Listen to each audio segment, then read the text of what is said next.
Hey, Nick, it's great to have you here. Welcome to the Leaders Who Care series. Thank you. Thanks for having me, Mark. Appreciate it. No, I think you're going to show people why you're going to be like the Show Me State. Is that Kansas or whatever? I can't remember which one Yeah, it is. The yeah. Show Me State. Why you really are a leader who cares. I didn't make it up or anything. So to start, if you could briefly introduce yourself, and my asterisk there with men always is not what you do, not what your title is, whatnot, but where are you from originally, where you are now? Family, what does your family look like? Whatever you want to share, and maybe something you've never told anybody you want to reveal to the world right now. That always gets interesting once in a while. Yeah. So let us know your name and everything, and a little bit about you. Yeah. Well, my name's Nick Tietz, and I am a serial innovator and entrepreneur. I help develop and discover assets and activate people and ideas. I've been doing that for, well, the better part of 20 years. And, even from when I started as a young kid, I was adopted from Bogota, Colombia. And my parents came down there, and they said I was one of the most active kids at the orphanage that I was at. It's called Los Pasingos, and they came down and they brought me up to the United States, to Minnesota, where I've been most of my life. Did they tell you And how cold it was going to be? yeah, right.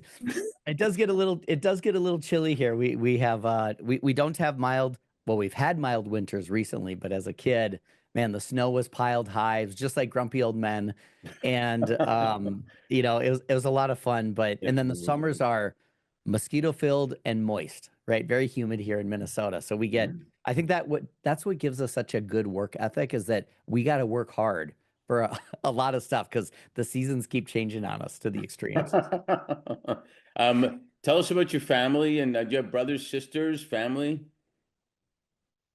Yeah, yeah. Well, so I grew up. I have one paternal. That's all right. I have one biological brother. My parents had one kid, and he's younger than me, so I'm the oldest. And we grew up in the Twin Cities, and then out of nowhere, about a year and a half ago, I found my birth mom.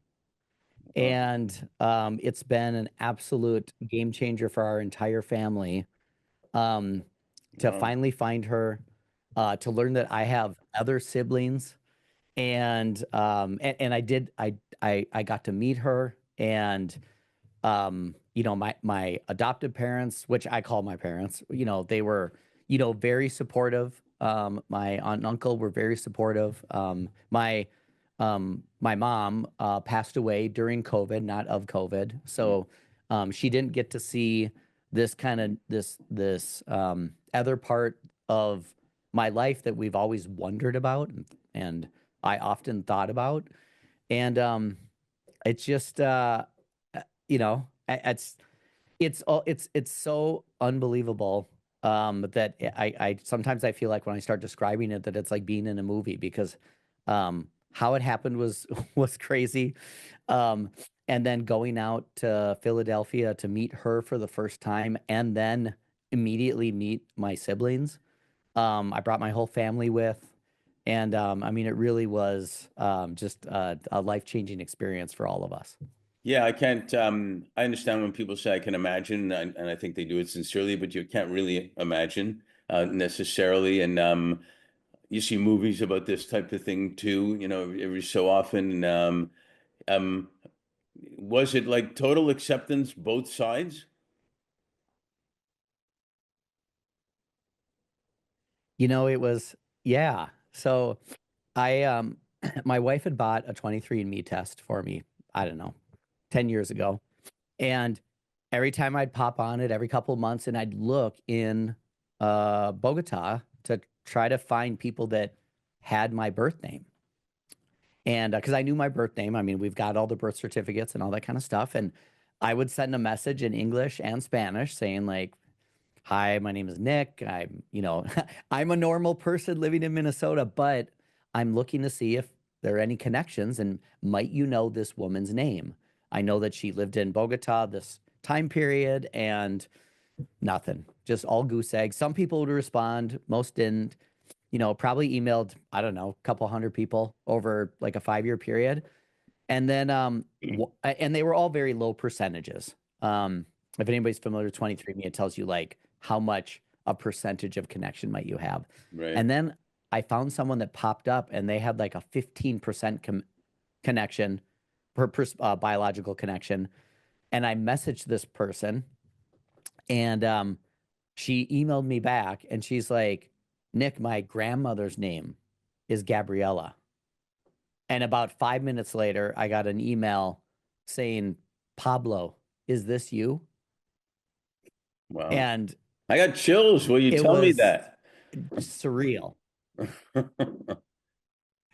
I It was literally, I just, literally, I it literally was have just chills when you amazing. tell me that. That's an incredible. And so you received the call, and was your mouth just like jaw dropping? Yes, it was amazing. I mean, I responded back. We started texting that day, and then I said, "Well, you know, would you be okay if we did a phone call tomorrow?" And then so we called each other the next day, and I mean, I got to hear her voice for the first time ever as and she hadn't heard my voice, and like because I was 6 months old when she gave me up at the orphanage. And so she hasn't seen me in, 47 years. And it was and then so we talked. And then we didn't do a Zoom or anything like that, even though like I use this technology every day. Right. Um, but then we talked on the phone and she was very emotional. I was emotional. She told me about the family and she was like, there's other things I want to share, but I want to wait until we, can meet. But she was very, to your point, she was very accepting. She wanted to meet, I wanted to meet. And so it was probably, I don't know, I think it was like 3 weeks later.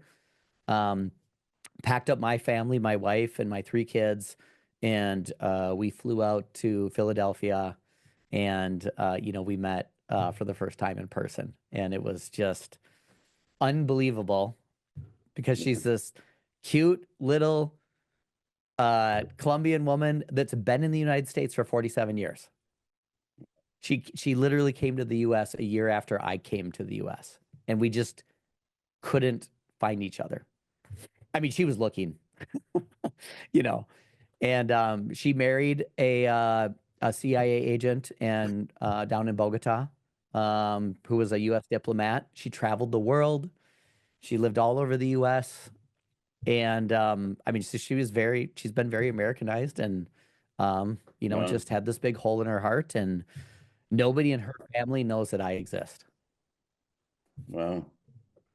except for now my brothers and sisters. I mean, this is truly like movie making, kind of like, I mean, all my kids, we're all like, we're still floored that we found my birth mom.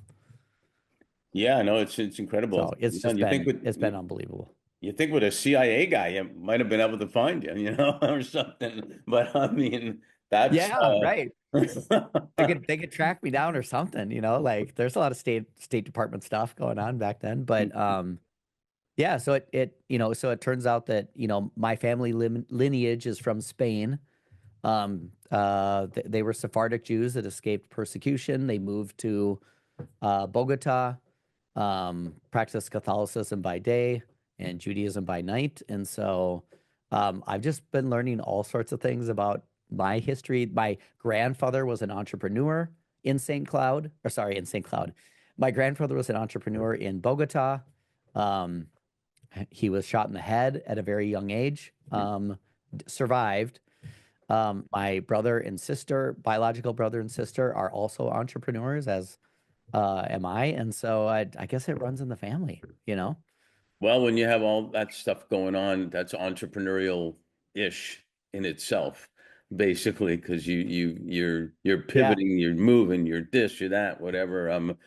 Well, that may be the best story that Mhm. was never told to the world, just told to the world, which is great. Thank you for sharing that, and congrats. I mean, Yeah. it's momentous. They say where people live the longest and are the happiest, they found that the thing that fills people's hearts and souls more than anything is belonging. And what more belonging Hmm. than the story you just told, basically. It's Thank you. right on the money. So that's fantastic. Thanks for sharing the story with us. Really appreciate that. Yeah. Yeah. What were you like as a kid and a teenager? Were you doing the lemonade stand, Mr. Entrepreneur, or were you doing what were you doing? No, that's a good question. I mean, I think I'm a master generalist. And I say the master part very loosely, but meaning like I like lots of things. And I like getting into things intensely for very short periods of time. But so like I played every sport. I think the only sport I didn't play was hockey, The best lettered in one. most of them. Yeah, right. You're right. Um, when I say lettered in most of them, meaning like, I mean, like I can get there really quickly. I lots of instruments, music, not great at math, but I try. And but I enjoy arts, crafts, cooking. Like I like trying things and figuring out new ways to do them. So I think I'm nowhere near on the spectrum of inventor. I haven't invented anything in my life, but I'm very curious and I'm very open-minded and I want to solve problems in interesting ways. And I think all through my childhood and then college, is all it's really been about demonstrating that there are new and different ways to get things done, to solve problems, and ultimately I like saying, I don't mean like make people happy, like please them, but you know, there are problems and challenges that we can work on, but sometimes we need to take a different approach to get to the answer. Can you run for office, please? No, I'm not from this country. Mhm. But Well, you can still run. You but can I still run do for office, can you not? You can't become that president. that is true. That is true. I don't think I would make a good I'm not political enough, but I really do love solving wicked problems. That's why you have to run because you're not political. That's you said you want different ways to do things. So you that's what you do. Yeah, I yeah. I vote for you.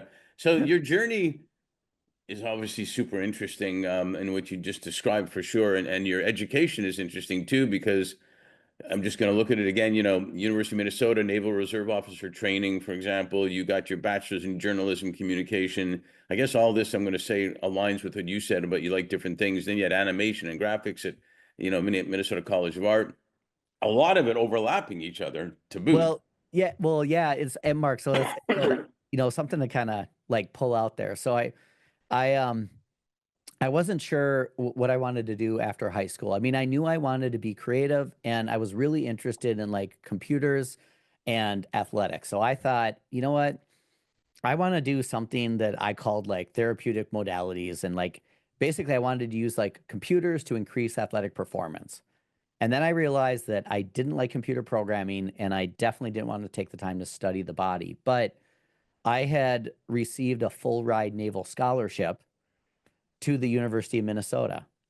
And it's the only time that I doubted myself and that I was like, there's no way that I can walk on to play for the Minnesota Gophers. But I think I could play at a smaller school and I really wanted to play football. So I went to the University of St. Thomas. And while I was there, I realized that after I didn't want to do computer programming, that I needed a whole different career path. And so I created a customized major with animation, journalism, and mass communication.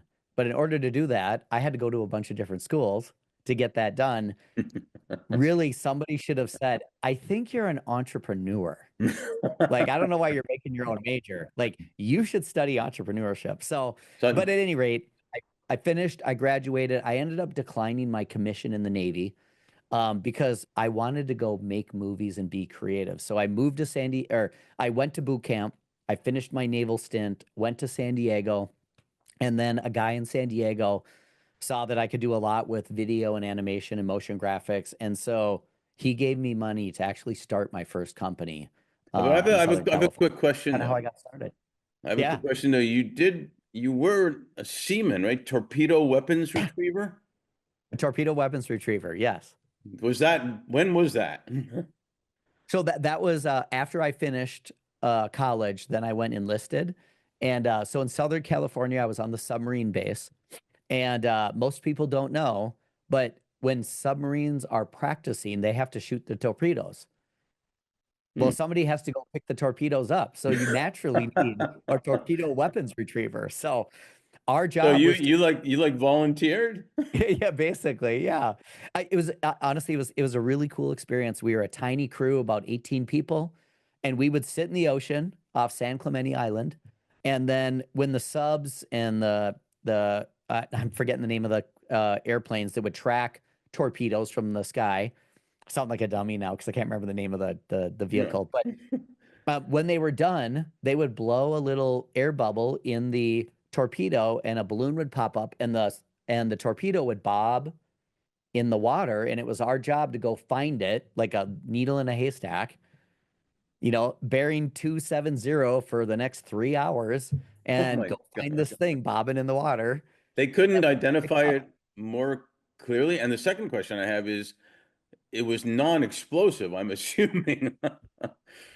Yeah, oh yes, these were all dummy torpedoes. So we'd pick them up, and then in between doing that, we'd also train the fleet to go to the Persian Gulf. So we'd have to role play.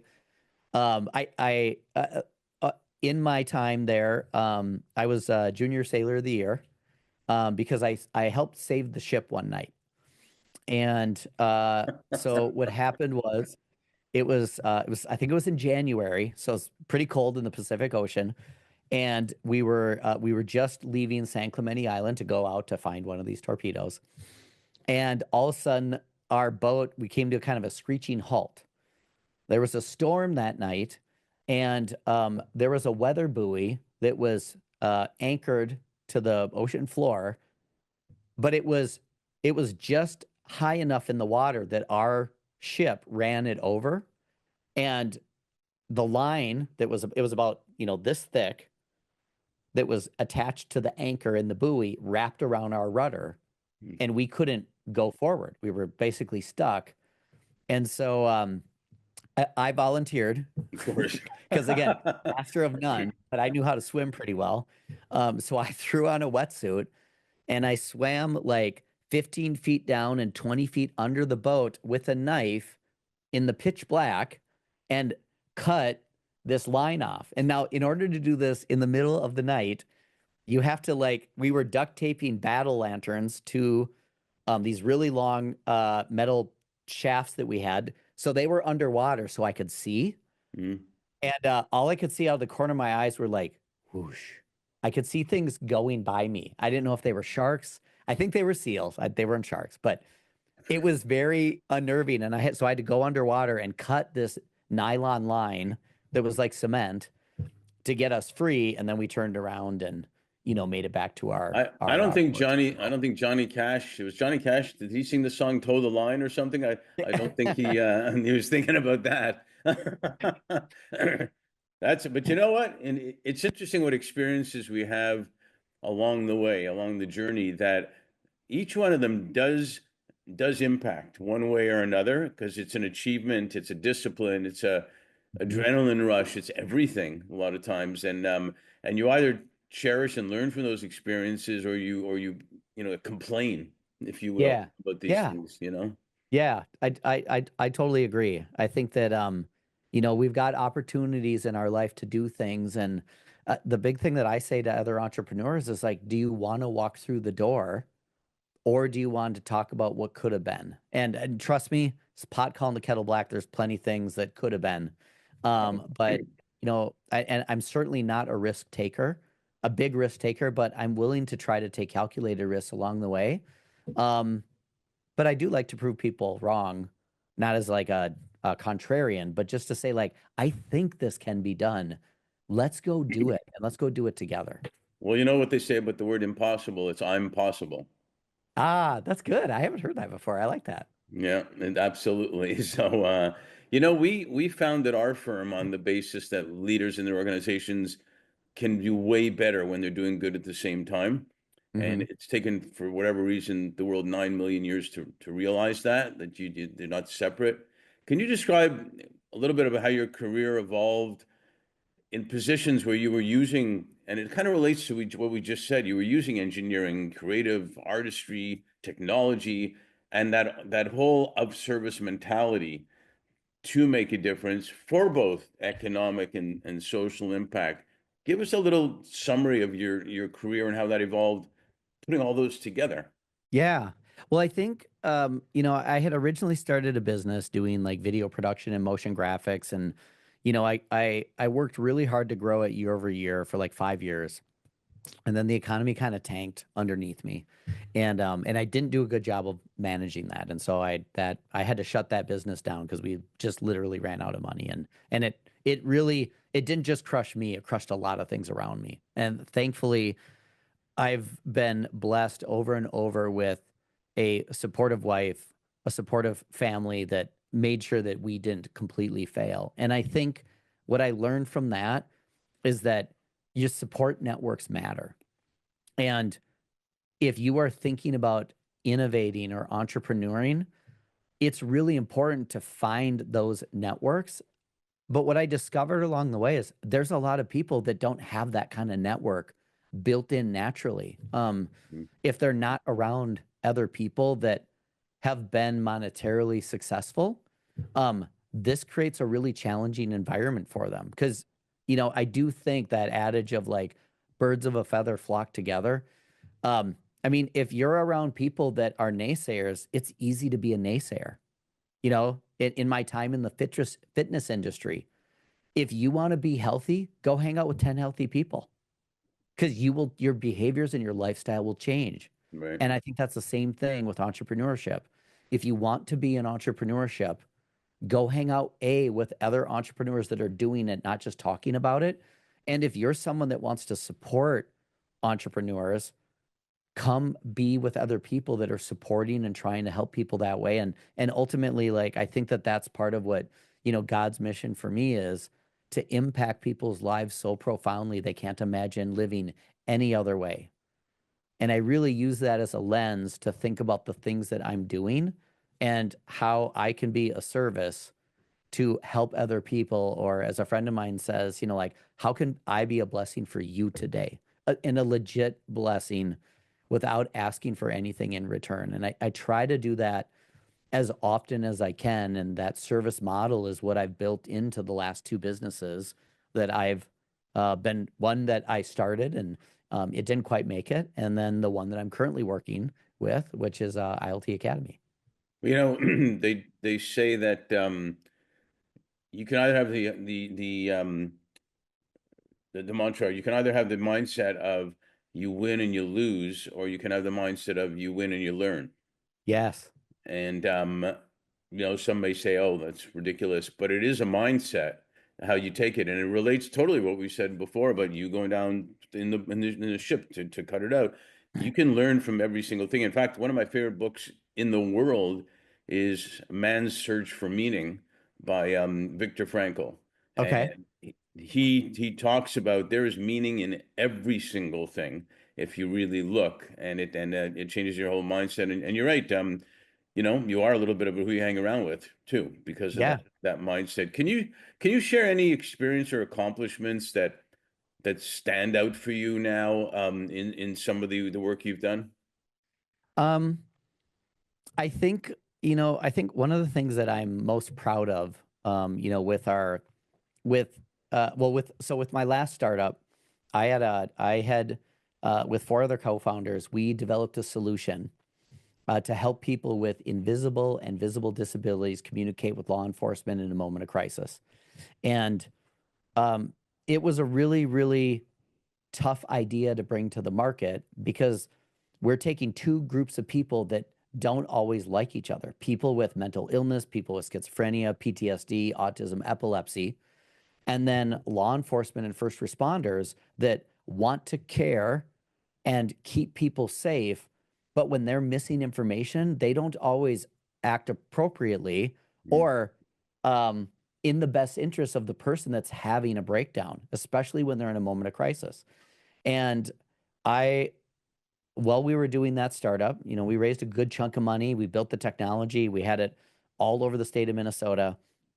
And I had a guy call me, um, I think it was on Monday, and he was like, it was on a Monday. And he was like, Nick, you guys saved my life last night. I was having a mental breakdown. I was having suicidal ideation. I wanted to kill myself. I was talking to my brother, and my brother called the police. But when they pulled up into my driveway, your technology helped them know what my situation was, my mental illness, my medicines, the family members that they should contact to help calm me down. And they were able to get me to the hospital without anything happening to me. And I don't know if I'd be alive today without the work that you guys have put in to bring this and make this a real thing. You only need one story like that to make it all worthwhile, right? Yes. Yeah. And it was that was really pushing us forward. But through that process, we'd raised over $1 million. We had this in the hands of a lot of people and a lot of police departments. We couldn't raise enough money, and eventually the company had to shut down. And unfortunately, I was one of the co-founders. I had amazing co-founders, but I was the one. I was the only guy. I was the youngest guy on the team, and I needed a day job. And so I started to think about, like, well, what else could I do? How could I really liked doing that. I've done 6 startups. What's my next one going to be? And I didn't know what it was. And then I was talking to one of my venture capital friends, and they were like, Nick, you know what? We'll fund your next idea. And if that idea doesn't work, we'll fund your next one. And if that doesn't work, we'll fund your next one. And I was like, dude, okay, I don't understand this. You won't fund the business that I'm currently doing that's saving people's lives, but you'll fund my next thing. And they're like, yeah, because you've done stuff that in areas that are very difficult, and you've launched them and you've made them successful. They just haven't been $1 billion ideas. And we want to fund $1 billion things. And I went, oh, that's part of the game I didn't understand. How many other entrepreneurs don't know that? There's there's this part of the game that, like, what ideas need to look like to be investable. And it made me think, outside of the Y Combinators and the Techstars and some of these other really good programs that are out there, how many entrepreneurs have non-billion dollar ideas that should exist, that could have a positive impact on our community? And I don't think everything needs to be a social idea, Hmm. but I also don't think that every idea needs to be worth $1 billion. Hmm. And how could I create an organization to teach and help other entrepreneurs how to get their idea to market, how to accelerate through the idea phase, and secure the capital they need so they can go and bring this idea or concept to the market? And so that's my second achievement, not crowning achievement, but I feel very proud, is that I started it with that mission about 4.5 years ago. We've been able to train almost 700 entrepreneurs. Those founders, most first-time founders, have raised over $24 million in the last 2 years to move their idea forward. And they're not just raising money. Many of them that start a business but don't raise enough capital to do like a venture backable thing have turned their business into some other money-making venture, or more importantly, sometimes get off a bad idea to go find one that's going to help you get where you want or create the impact you need. And so I Yeah. think, we're making some new waves and supporting entrepreneurs that may have been traditionally overlooked because they're in the Midwest and they're not sitting in one of our coasts. And so I'm very, very proud of that work, but more proud of my team and the entrepreneurs that we've been able to serve. Yeah, and relating to what we said before, at some part here was, even in that process, there was a lot of learning that was done, and not just on maybe the financial part or the obvious part, but on the parts that make you go the next step or not go the next step in that direction, to go a different step, type of thing, versus drinking the Kool-Aid till the end of time and not going anywhere. Type of thing, which sometimes Yeah. a lot of times that happens. And no one understands this is the right thing, and I'm sticking Yeah. to it till Yeah. for 100 years or whatever. Um, So Yeah. I, I, yeah. I, Go ahead. I totally agree. I mean, there's a lot of good ideas out there, and there's even more bad ones. We need to get off the bad ideas, but let's fail small, right? Let's fail small. Let's figure out if this is a thing or not a thing. But you do have to lean into it. You have to lean into it so far that the only thing that's next is to fall on your face. And a lot of people are afraid of failing. Yeah. But no one said you had to fall on the cement. Like, put out some padding, have some people there to catch you, right? Like, that's the secret. Don't hit your face. That hurts, right? Tell me about you got the ILT Academy, studios, and an endowment fund, if I'm correct. Can you share about Mhm. the Correct. Yep. distinction? Yeah. Well, I originally had started a startup studio because I wanted to raise venture capital so that I could form teams and groups of people and hire entrepreneurs. That's still my big dream is I believe that entrepreneurship is a vocation. I want to find the best entrepreneurs, meaning the ones that are really serious and they want to do this, and I want to hire them and I want to put them in an environment where they can practice that skill. Just like if you were a brain surgeon out on the side of the road is a bad idea. But a brain surgeon in a hospital where you're expecting to find them, better idea, right? So that's my dream, to create a Oh, venture hold studio. it. Yeah. Unless the entrepreneur fell flat on his face on the cement and the brain surgeon's right there. Then then yes. Well, timing matters, right? Yeah. Yeah. Um, so that was the concept for ILT Studios. But while I was floating that concept and I was starting to raise some money around it, I I met another group that said, Nick, hey, we don't want to give you money to like start that idea. Can you help us train entrepreneurs in some rural communities around Minnesota? And I said, well, I could take the operational plan that I had and make it training curriculum for other people.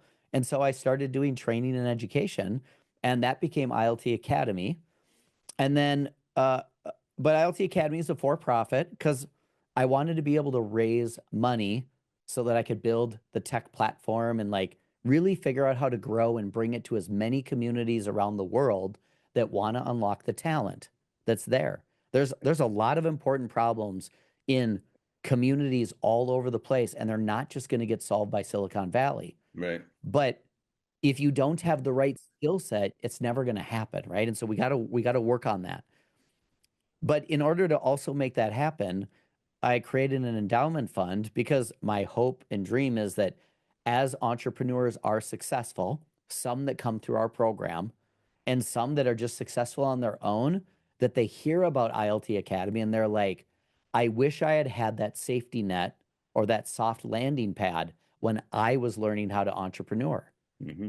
And they will put funds in the endowment fund so that we have an evergreen way to support early and emerging the 0 to 1 entrepreneur, and we can be those first checks so that they can get their idea off the ground, Yeah. not because it's going to be $1 billion idea, but if you don't make it a thing so people can try it and test it, you'll never know if it's actually going to work or not. And we need to solve that.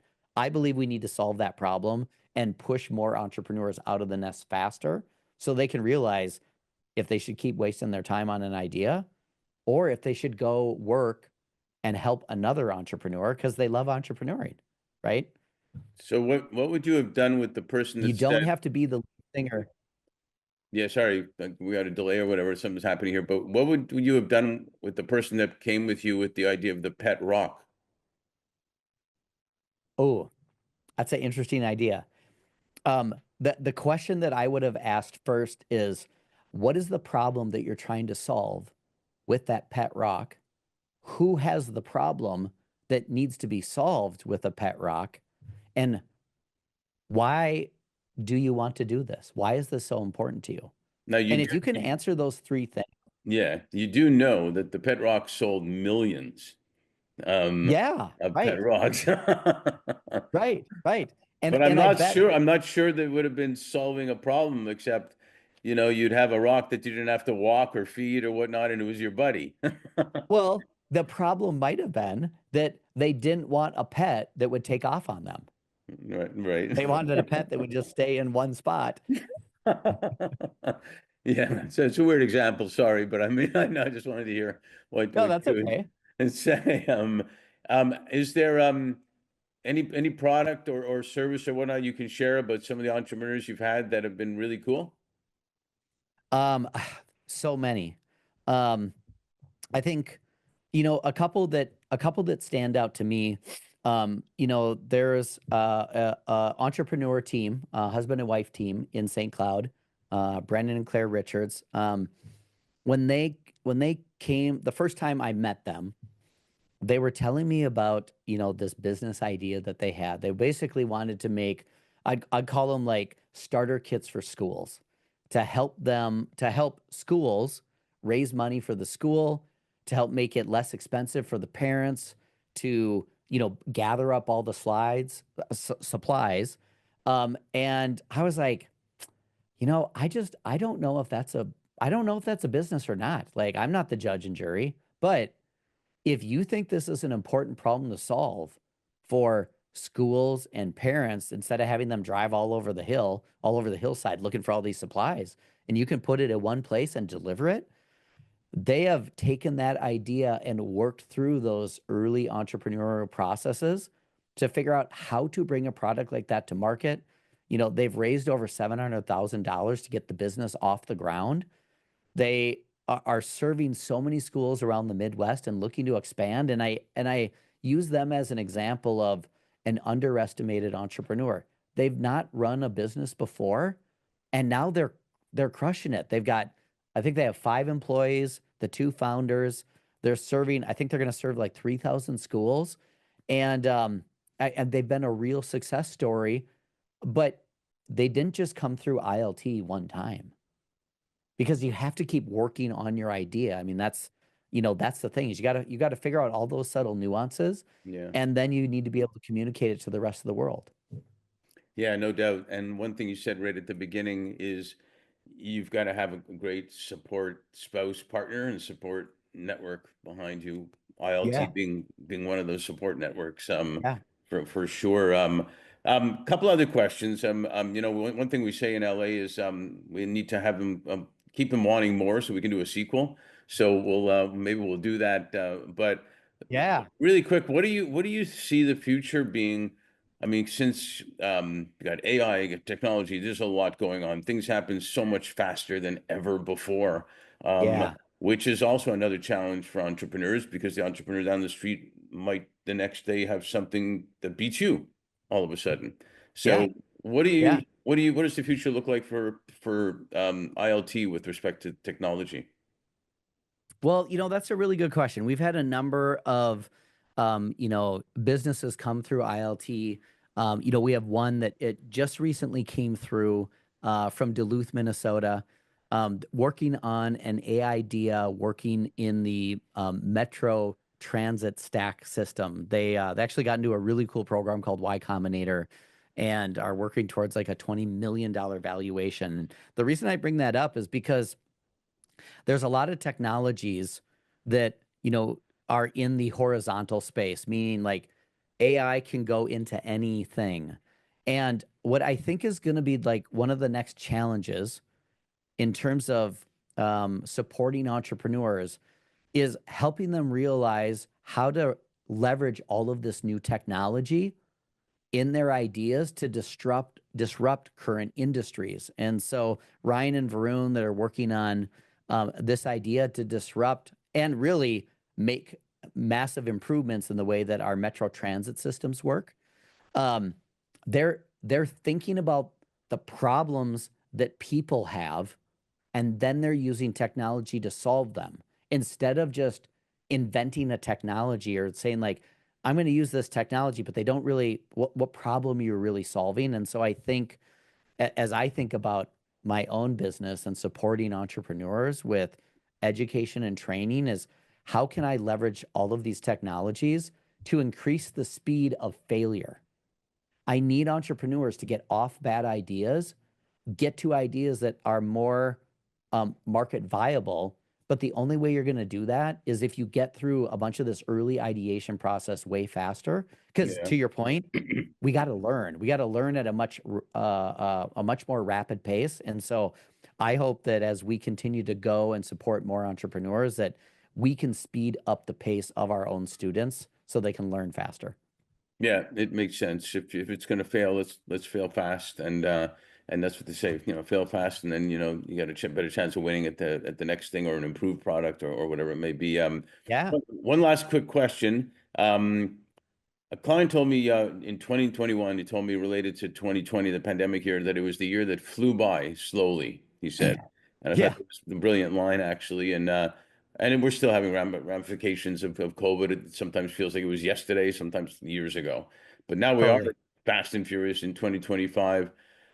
Briefly, can you share what you're most grateful for and what you're most hopeful for? Yeah. That's a great question. Um, I'm most grateful for my family.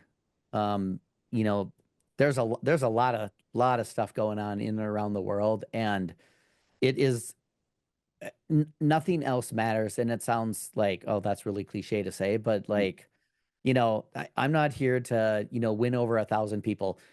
You know, I enjoy being adopted because I know that as an orphan, that feeling left and feeling left behind hurts. And it's awesome having a family that loves and supports you. And that's what you need as an entrepreneur. And I'm most grateful for that, for my wife, and my kids. And and what I'm most hopeful for Hmm. is that, despite everything going on, there's a lot of good stuff going on in the world. And I think if we keep living our lives as servants to other people and think about what could I do for somebody else that could be a blessing in their lives, man, this world would just be amazing. And there's a lot of good that is going on and has been going on. We can't forget that despite everything else that's going on. But how can you be a blessing for somebody else today? Yeah, thanks for sharing that. Pretty well aligns with we can all be leaders who care if we want to, and see other people doing it. And you're right, there's a lot that are doing it, and we want to keep shining the light on them, and like people like you. So, hey, I'm grateful to have a new friend and who is a leader who cares, Me too. Thank you, Mark. and I'm hopeful for the same reason, because you Yeah. do. So, thanks for being on and everything you do, man. Really appreciate it. Thank you. Thank you. Appreciate you. Thanks, Mark. Thank you for listening to the Brand Called You videocast and podcast, a platform that brings you knowledge, experience, and wisdom of hundreds of successful individuals from around the world. Do visit our website www.tbcy.in to watch and listen to the stories of many more individuals. You can also follow us on YouTube, Facebook, Instagram, and Twitter. Just search for the Brand Called You.